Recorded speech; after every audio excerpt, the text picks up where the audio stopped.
네. 범죄자 이름인데 빌라왕이라는 이름이 붙었던 전세 사기 사건 모두 기억하실 겁니다. 이 특정 상품이라든지 특정 투자를 한 대상이 아니라요. 모든 국민들이 살아가고 있는 주거 형태였기 때문에 충격이 더 컸습니다. 무려 12,000명이 넘는 피해자들, 이것도 지금까지 조사된 거고요. 더 나올 수도 있습니다. 거기에 이 상황을 견디기 힘들어서 세상을 등진 분도 7분이나 있습니다. 전세 사기 피해 지원 특별법이 시행되고 있습니다. 지난 6개월 전에 시행됐는데 어떤 피해자분은 이렇게 얘기합니다. 이게 반쪽짜리가 아니라 100분의 1짜리 법이다. 법으로서의 중요한 부분이 빠져있다, 이런 지적인데요. 올해 지금 가기 전에 국회에서 이 특별법 개정안이 처리가 돼야 이분들 고통이 줄어든다고 합니다. 그런데 안 되고 있거든요. 이 피해자들 목소리 계속 듣고 대안 마련해 오고 있는 분 연결해서 이야기 들어봅니다. 권주용 민주당 전세사기 고충접수센터장입니다. 안녕하십니까? 네, 안녕하세요. 예, 일단 피해자분들 목소리 계속 많이 들어오셨잖아요. 이분들이 지금 어떤 상황인지부터 궁금합니다. 지금 전세 사기 피해자분들이 본격적으로 목소리를 낸 건 올해가 아니라 작년 4월부터였습니다. 네네.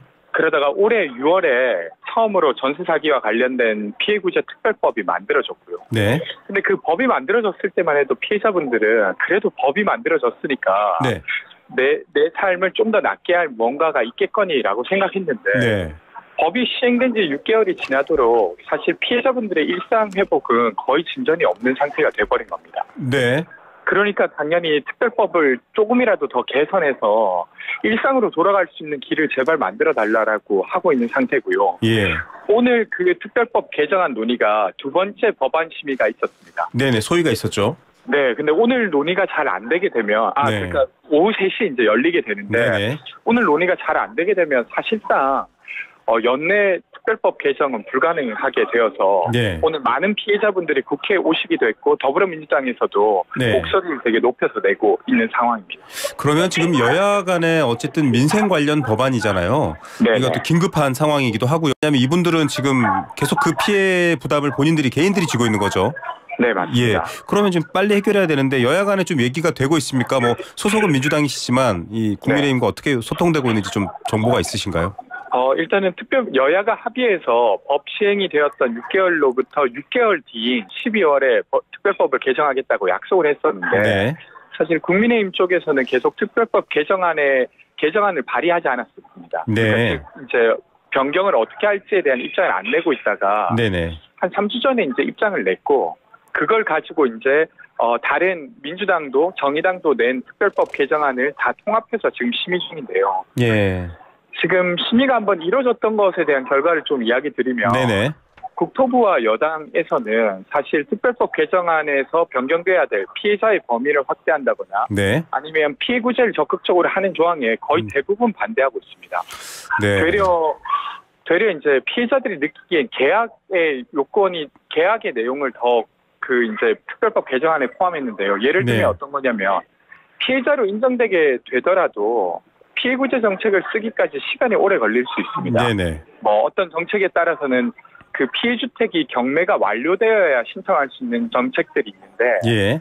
이런 정책들은 사실 주택에 따라서는 한 경매가 3년에서 4년이 더 걸리는 경우도 있어요. 예.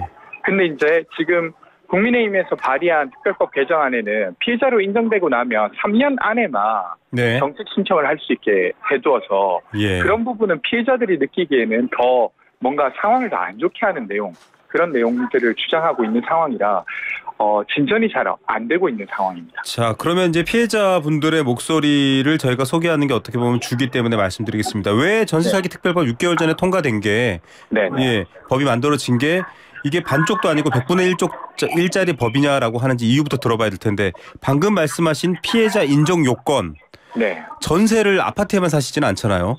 네네. 그렇죠. 예. 주거가 다양한데 이게 네. 해당이 안 되시는 분도 있다면서요. 이렇게 사기를 당해도. 그렇죠.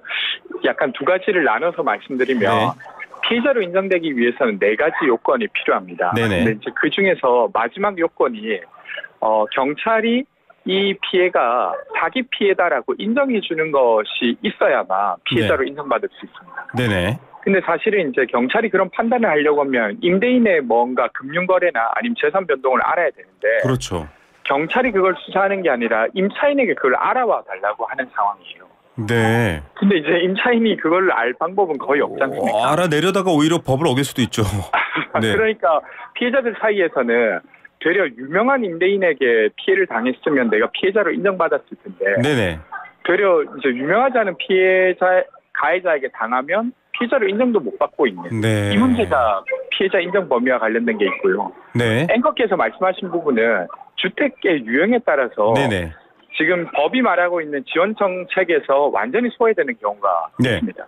예를 들면 다세대 주택이 아니라 근린생활시설. 아마 젊은 분들은 부동산에서 근린생활시설을 추천받은 경우도 많이 있을 텐데요. 네네. 거기 사시는 분들도 있을 테고. 네. 근데 그 경우에는 지금 지원 정책이 거의 대부분 적용되고 있지 않습니다. 예. 그러니까 피해자로 인정되어도 전혀 진행이 안 되는 것이죠. 네네. 그래서 이런 부분이 있는 상황이고요. 법을 왜 이렇게 만들었냐라고 이제 질문해 주셨는데 네. 당시 이 법을 만들 때만 해도 되돌아가면 첫 번째 피해자가 2월 28일 날 돌아가시고 네. 그다음에 연달아서 두 분이 돌아가시면서 정치권이 되게 급하게 이 법을 논의하기 시작했습니다. 예. 그러다 보니까 충분히 논의하지 못한 채로 한 20여일간 정도를 심의하고 만든 법이라 네. 여야가 당시에 이제 그럼에도 불구하고 통과시켜야 될 필요가 있어서 통과시켰지만 부족한 걸 알고 있었기 때문에 그래서 개정하자. 네. 예, 맞습니다. 예, 자 피해 범위, 그러니까 피해자로 인정받을 수 있는 범위에 대한 얘기가 있고 또 하나가 지금 여러 보도와 피해자들 목소리 나오는 게 선구제 후 회수. 네. 즉 국가에서 일단 이 피해 입은 사람들은 당장 뭐 여유가 있는 사람들이 아니니까 해결해주고 범인이라든지 혹은 그 부동산 자체에 대해서 국가가 뭐 구상권을 청구하든 환수를 하든 이 말 아닌가요? 이것도 네, 지금 정부 여당은 이게 사인 간의 거래이기 때문에 정부가 개입할 수 없다 이런 입장이다라고만 알려져 있거든요. 어떻게 돼가고 있습니까? 맞습니다. 일단 정부는 그 전세 계약 자체가 사인 간의 계약이고 거기서 발생한 피해를 국가가 책임질 수는 없다는 입장을 견지하고 있는데요. 네. 근데 이제 피해자분들이나 아니면 저처럼 이 피해 구제를 하려고 하는 사람 입장에서 보면 그 말이 되게 일관성 없는 말입니다. 왜 왜요? 그러냐면 네. 정부는 올해만 네. 부동산 PF 시장이라고 부동산 지금 건설 부실 위험 때문에 크죠. 예, 당연히 이제 경제에 영향을 미칠 수 있는 시장이긴 한데 네. 그 시장 역시도 민간 사이에서 거래를 하고 투자하는 시장입니다. 그렇죠. 근데 그 시장에 올해만 28조 원에 달하는 정책 금융을 지원했고 네. 그것도 모자라서 예산으로 5천억을 지원했습니다. 네. 그러니까 같은 논리. 그러니까 민간에서 일어난 일에 국가가 개입할 수 없다는 같은 논리를 견지했다고 하면 네. 그 시장에서도 개입하면 안 됐었던 것이죠. 네. 논리적으로 맞지 않다 이 말이네요. 네네. 그래서 저희가 주장하는 거는 부동산 PF 시장에 개입한 것을 잘못했다라고 말하는 게 아니라 네. 국가가 거기에 개입한 것처럼 네. 피해자들의 삶이 쓰러져 내리고 심지어 극단적 선택까지 하고 있는 이 문제에 대해서도 네. 국가가 부동산 PF 시장에 지원하는 것처럼 개입할 필요가 있다는 이야기를 드리는 겁니다. 예. 자. 이 이야기가 네. 사실 성보상 후 구상권 청구랑 연결되는데요. 네네. 저희가 이제 제한적인 정보긴 하나 네. 시민단체에서 조사한 것을 토대로 보면 피해자가 10,000명이라고 생각할 때 네. 이 선보상 후 구상권 청구를 하면서 네네. 실제로 이제 최우선 변제금도 못 받는 분들을 지원하겠다고 하면 네. 들어간 예산은 4천억이 안 될 거라고 보고 있습니다. 4천억이 안 된다. 네. 예, 이거 적은 돈은 아니지만 그렇죠. 아까 이제 다른 시장에 투여하고 있는 정부 예산을 고려해 볼 때 충분히 정부가 검토해 볼 수 있는 사안이라고 생각합니다. 네, 자 부동산 프로젝트 파이낸싱도 사실 부실이 은행이라든지 여러 경제 주체에 악영향을 끼칠 수 있기 때문에 정부가 예산까지 투입해서 부실화되지 않도록 막아주고 있는 상황인데 네, 왜 12,000명이나 되는 전세 사기 피해를 입은 분들도 지금 당장 길거리에 나앉고 있는데 똑같은 네. 논리로 돕지 않느냐, 왜 다른 잣대를 대느냐 이런 문제입니다. 지금 이런 상황이기 때문에 사실 여러 가지 이 문제가 많이 해결돼야 될 것들이 많이 있는데. 앞서 말씀드렸지만 접점이 안 찾아지면 어떻게 되는 겁니까? 뭐 내년 하반기 이렇게 계속 가는 건가요? 일단은 최대한 이제 여야가 합의해서 통과하는 것이 목표로 네. 뭐 야사당들도 움직이고 있고요. 근데 네네. 만약에 그것이 안 된다고 하면 국토교통위에서 단독으로 처리하는 것도 민주당에서는 고려하고 있는 걸로 저는 알고 있습니다. 네, 알겠습니다. 그래서 오늘 심의 결과에 따라서 야당들 그러니까 정의당과 민주당이 어떻게 움직일지를 결정할 것 같습니다. 예, 지금 이 정부가 인정한 피해자만 10,000명이 넘는 상황인데 이 정도면은 네. 단일 범죄, 물론 이제 범죄를 일으킨 범인들은 제각각입니다만 네. 같은 종류의 범죄로서는 굉장히 큽니다, 규모가. 네, 맞습니다. 한동훈 법무장관이 지난달 30일 3차 국정과제 점검회의에서 징역 20년까지 처벌할 수 있도록 굉장히 큰 처벌이죠. 보통 뭐 살인죄도 네. 이만큼 나오는데 특별법도 발의하겠다. 정부가 좀 관심 갖고 있는 것 같은데 피해 구제 부분은 또 뉘앙스가 달라요. 이 부분은 어떻게 보세요? 그러니까 그 부분이 어떤 면에서는 기만적이다라고 할 수도 있는데요. 저는 일단 한동훈 법무장관이나 윤석열 대통령께서 전세 사기 가해자를 되게 엄하게 처벌해야 된다고 네네. 하는 주장에는 동의합니다. 네. 지금 이제 전세 사기 가해자를 처벌하려고 해도 그냥 일반 형법의 사기죄로만 처벌이 가능해서 맞습니다. 사실 형량이 되게 낮은 상태이기 때문입니다.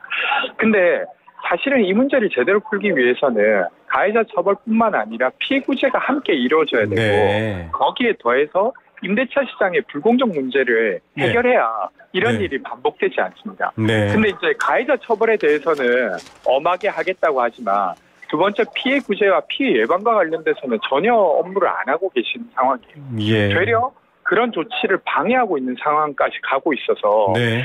사실 말하신 대로 정말로 피해자들을 위한다고 한다면 피해 구제와 예방에도 좀 관심을 가져주셔야 됩니다. 알겠습니다. 자, 이게 전세 사시는 분들이 뭐 여러 이유 때문에 사시는 분들도 있습니다만 대개는 다들 집을 살 중간 단계로서 집을 살 만큼의 여유는 없는 분들이신데 전세 다시는 안 살겠다라고 이제 넌덜머리를 내시고도 결국 또 전세를 갔는데 또 피해를 당하신 경우도 있다고 해요. 이건 기사에서 봤는데 전세 사기 피해를 당해서 전세를 갔는데 또 전세 사기 피해를 당한 겁니다. 이건 도대체 무슨 얘기인가요? 그러니까 이게 사실은 심정적으로야 당연히 전세에 다시 들어가고 싶지 않으셨을 겁니다. 네네. 근데 이제 두 가지 때문인데요. 하나는 전세 사기 피해자에게도 지원되는 여러 지원책 중에 대부분이 금융 지원입니다. 대출 지원이죠. 네. 그러니까 월세로 갔을 경우 지원받을 수 있는 게 적고 되려 또 다른 전세로 갔을 경우 지원받을 수 있는 게 더 큰 상황이기 때문에 그런 면에서 전세 사기를 피해 당했다 하더라도 다시 전세로 가는 게 개인에겐 더 유리했던 것이죠. 그렇죠. 다달이 나가는 돈이 사실은 줄어들고 그걸 모아서 사실 다들 집을 살려는 거니까요. 네. 그리고 또 하나 더는 전세 사기 피해를 당했다고 하면 얼마나 조심해서 계약을 하셨겠어요. 네. 근데 그럼에도 불구하고 지금 임차인이 자신이 가지고 있는 권리로 아무리 다 꼼꼼하게 알아봐도 전세 사기를 피할 수 없는 상황이라는 것 자체가 이건 사실 이 제도를 설계하고 책임지고 있는 정부와 정치권이 되게 반성해야 될 부분이라고 생각합니다. 정말 미국 같은 나라라면 지금 피해자분들이 이 법과 제도가 부실한 정부를 상대로 소송을 걸 것 같아요. 집단 소송을. 그렇죠. 사실은 피해자분들이 계속 반복해서 이야기하시는 게 임대인이 이제 만들어 놓고 간 그 빚을 본인들이 갚겠다는 거 아니냐. 네네. 우리가 이렇게 갚겠다는데 제발 좀 우리들을 살 수 있게 좀 해달라는 것이거든요. 근데 만약에 지금은 그렇게 생각하고 계시지만 만약에 갚지 않겠다라고 하게 되면 이것은 되게 다른 방식으로 연쇄적인 어떤 피해를 사회 전체적으로 만들어낼 사안이라고 생각합니다. 예, 지금 인천에 있는 피해자 한 분이 이 전세 사기 때문에 정부의 대출 지원을 받고 전세를 들어갔는데 또 사기를 당하는 이런 상황입니다. 이쯤 되면 정말 이게 누군가 개인의 문제거나 사인 간의 거래로만은 볼 수 없겠다라는 생각도 들 수 있는데 자 이런 상황이면은 말씀하신 것처럼 일단은 지금 피해자들이 요구하고 있는 정부 차원에서 좀 같이 나서달라라는 것 뭐 창구라든지 여러 가지 해결 방법에 있어서 좀 정부가 역할을 해달라는 것도 중요하겠지만 이거 제도 자체 이제 바꿔야 되지 않나요? 이게 과거에는 집이 워낙 부족하니까 좀 전세가 장려되기도 했고 활성화됐지만 지금은 또 상황이 달라졌잖아요. 네, 어떤 대책이 필요할까요? 두 가지 측면이 논의돼야 될 것 같은데요. 하나는 그러니까 아까 전세 피해를 당했던 분이 또 당할 만큼 제도의 허점이 너무 큰 상태입니다. 그러니까 임대인의 선의에 기대서 계약을 안전하게 할 수 있다 안 한다가 결정되는 상황이기 때문에 이 제도를 바꿔야 될 게 하나 있고요.